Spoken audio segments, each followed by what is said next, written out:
Hi, this is Jim and welcome back to my YouTube channel. Ito na nga post ni Barbie Fortes sa kanyang IG story kagabi. Sabi, yung poster ng Ritual ni Al Pacino.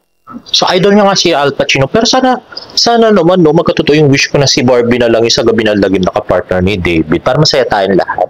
Anyway, next naman ay post ni David kagabi. Nanood siya ng Ben and Ben concert. At tinag nga si Paolo Benjamin nakasama sa bandang Ben and Ben. At next naman ay nanood din ng concert si James Licao. At sabi niya naman ay Ben and Ben Music. At yun na nga. So meron nga TikTok video si James Licao na papunta niya dyan, na late siya kasi hinintay niya pa si Denise Antea. So parang hindi sila sabay ni David pumunta dun sa venue. Pero parang halos pareho lang yung seats nila. So parang banda dun din nakaupo din si David, hindi natin alam. At next naman ay post ni Sir Nathan Perolino sa kanyang Instagram kanina. Ay na nga ang good trip TikTok live ni David Licao kanina. And I have some clips, let's watch this. Bag po, pwede na kayong mag-good trip. Ayan. Marami siyang benefits. Glutathione, psychology, card. Anong card ka daw? Anong card ka? Card? Lahat nandun ako. Nandyan daw sa.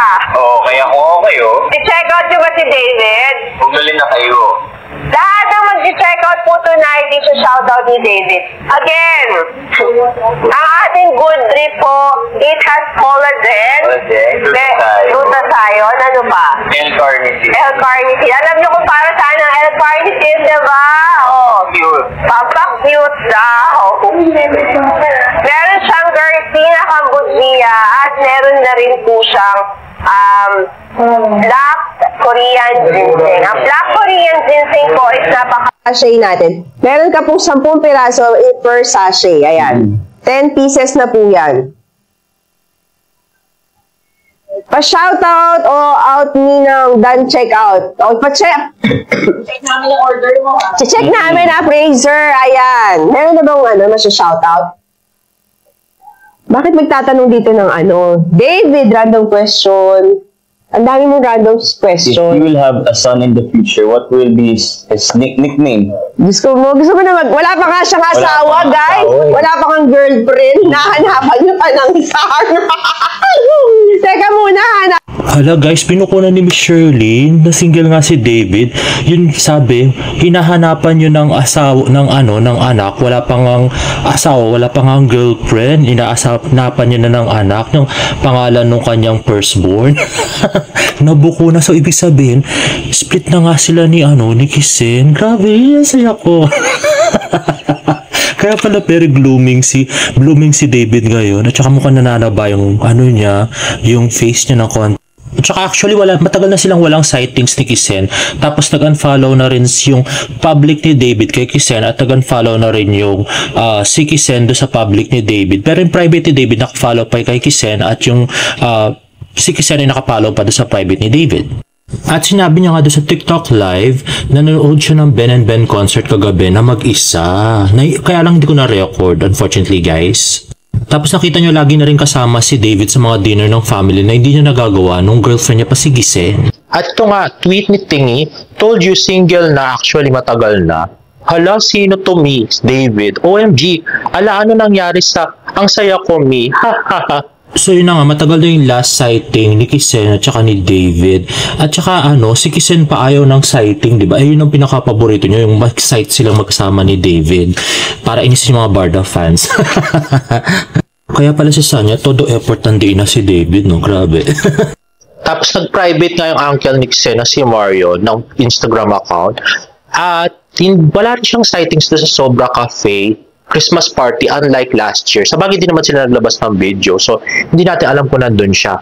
Tapos may bago siyang post ngayon na parang nasa Europe nga si Kisen. So talagang confirmation or announcement na lang galing kay David. So isang interview lang, nasasabihin diretsahan, single ka na ba David? So yun lang ang inintay natin at mako-confirm na natin kung single na nga talaga si David. Grabe. At laging kasama yung family niya. Yun ang hindi niya ginagawa dito nung sila pa ni Kisen. So, parang totoo nga. So, we're still waiting for confirmation at bukas po ang ating programa. Charot lang. At next naman ay mapanakit na pulang araw last week teaser. Let's watch this. People of the Philippines, I have returned. 岩淵修正はマニラにとどまることを決断した。この町を最後の一平まで守り抜く過酷だ。我々の町だ。 Hindi ka na dapat nagtungo rito, lalo mo ngayon. Isa pa rin siyang kaaway. Gawin mo na ang kaparasahang ibig mo. Huwag yan ay kakapayapa ng iyong roob. Nandito lamang para ang aking asawa. Punong-puno na ng pot ang aking bayan sa'yo! Ngayon tikman mo ang ngit-ngit ng bayan na hindi pa sasakop at paabi kayo naman. Ayun na nga guys, sa mukha na corner na ni Eduardo, si Yuta, ang ayoko lang parang mamatay si Roshi, nakakainis naman. Bakit? Ay naku, nakakagigil kasi. Ba't kasi si Sanya yung ginawang bida dito sa buisit na palabas? Kaya tuloy, second pedal lang yung yung Barda, no? Nakakagigil. Ay naku. Barda pa mo yung unang-una nilang sinabi mga artista dito sa palabas. Tapos extra lang pala sila, no? Sila pa yung mamatay, no? Dito lang si Teresita talaga. Nakakagigil. Anyway, next. At next nga ay David Licauco greets magpakailanman on its anniversary. Pinagmamalaki ko na naging bahagi at magiging bahagi pa ako ng tagumpay ng magpakailanman. Happy 22nd anniversary sa magpakailanman. Grabe, so ibig sabihin, yung scene na naka-white si Barbie at si David, mga kaluluwa na lang sila doon. Grabe. Ang sama-sama niyo talaga, Jimmy. Oh. Anyway, ay naku talaga si Sanya pa talaga yung ginawa ng bida. Nakakagigil kayo. Next ay post ni Miss Tony Aviles, the pretty Miss Barbie Fortesa, sa endorsement shoot niya ng 9 Young Basic. At next naman, ito palang pinost ni Jara na curated Chaos 2024. Binenta pala yung mga sinuot ni Barbie Fortesa sa lahat ng mga Filay era. Katulad ito, binenta ng 1,000 pesos yung Clyde's final dress. At ito pa yung mga ibang sinuot ni Barbie sa Showtime.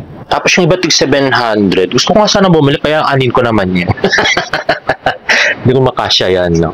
At may TikTok live na na-record tayo, guys. Let's watch this. Ay, oh, hi! You're here! Si Madam ang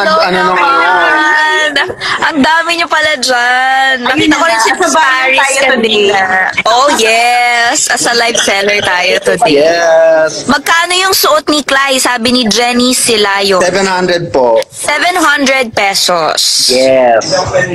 Panguna po sa foundation ko yung proceed dito. Kailangan ko na po ng bago. Paano, anong mangyayari? Kunyari may mag-mine dito. Paano mo isi-ship? Metro Manila lang ba? Yes. Or pwedeng LBC kapag wala kayo sa NCR. Ah, okay. So, pwedeng mag-ship. Thank you. Oo. Yung dress na pink, how much? Sabi ni Kay Marie Fernando. 700 po lahat. 700 lahat. Ayan, Opo, 700 po lahat. Yes. Ayan. 700 pesos, all dresses, all items. Yes, bilang doktor na Clay ito. Yes. Perfect. Itong pang-outfit for Christmas parties. Bilang marami tayong Christmas parties ngayon. Happy New Year, ganyan. Happy New Year. That's true. Ito na lang ang titila kong memory ni Clay. Talaga ito. ba? O kasi binigay mo sa akin yung accessories niya, di ba? Lahat po ng dresses ay 700 pesos. Yes. Each. Bibili ako, ma-shoutout lang ni Barbie. Oh. Promise? Yung Promise, totoo. Mark? Yung totoo. Size small po kasi small po si Miss Barbie. Ayan. Ayan. Oh, hi Daryl! Dito si Daryl ba? Yes, magkasama kami kanina. Dumaan siya. Oh my gosh, I love it. Ito po, hindi na pa nasusuot. Sabi na natin. Pa-flex po ng dress yellow. Which one? Ito po, Maggie to. Ayan, Maggie. Oo, yes, yung Maggie, yung live namin sa sa office nila. Yes. Live cooking show ito. Yes. Yes, small siya. TKL Grand Media Con dress ni Mila. Nasa bahay po yun. Yung Joseph Palma na pink. El Grand... ano yun? That's Hindi Debbie. ako, ay, pull out po That's yun. sorry. Debbie, yes. Opo, Debbie ko.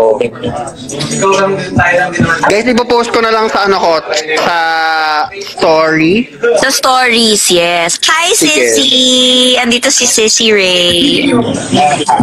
Yung sa All Out Sunday po, magkano? Oh, yung pula. Ay, nabenta na po Nakita ko. yun, yung pula. Ah, talaga? Nabili na? Agad-agad. Wow, bilis Yes. ah. I love it. Hi, Melody! Ito po, fast talk. Ay, Where? di ako kita. Oh, yes, yung fast talk. Yes. This year yan, January. Yes. Black dress, please, sabi ni Roan de Gus. Oh. Guys, ipopost ko lang sa story para hindi natin maabala din si Miss Barbie. Okay. Busy ba kayo? Tapos kung nasa QC area lang kayo, attack na kayo dito, Studio Lodge, para mas marami kayo. Kaya, anong address ulit niyan? Scout? Scout ano nga? Scout Limbaga. Scout Limbaga. Okay. So, yung mga taga-QC dyan, after work, hindi, Saturday pala ngayon, walang work. So, ako lang palang may work. So, pwede Wala. kayo pumunta dyan. Sige, popost ko na lang po sa story, ha? Okay. Thank you. Green Bye, tea. everyone. Thank you so much. Thank you, Bye Miss na Barbie. kayo. I love you, honey. Popost ko po sa Congrats. story. Bye-bye. Sige. Thank you. At yun na nga nag-tweet naman si Fat Hodge, halos lahat ng dineclutter ay mga damit na kasama si David atat na atat talagang makawala na para namang ikaw pa ang lugi sa kanya pag nagkataon. Well, actually, medyo naiyak nga yung friend ko kahapon kasi ano nga, parang din-dispatch na yung mga damit ni Clyde, di ba? Oh. Pero in-explain naman ni Frenny na yung mga stylist pala doon ay bayad na. So, yung mga yon siguro nakatambak na lang, so kailangan niya nilang pagbili. Pero for me dapat nilagay nila yun sa Noel Christmas Bazaar para medyo mas social ng konti, di ba? Ina-auction ng konti kaysa yung mga ganyan na binenta lang na parang chinanggi. Ay nako. Pero anyway, sa kanila naman yun, no? So sana lang, no, di ba ginawang, alam mo na. Pero hindi naman kasi super big star si Barbie, no? Para gawing display sa museum yung kanyang mga damit. Ay no, hindi niya pa naman naabot yun. Kasi nga, may jack siya. Kaya hindi nila abot ni David talaga yung rurok ng tagumpay ng love team, no? Oh, naku, ewan ko ba sa'yo, Barbie? Anyway, guys, if you like this video, please give it a thumbs up and please subscribe to my YouTube channel for more updates. See you in my next vlog. Bye!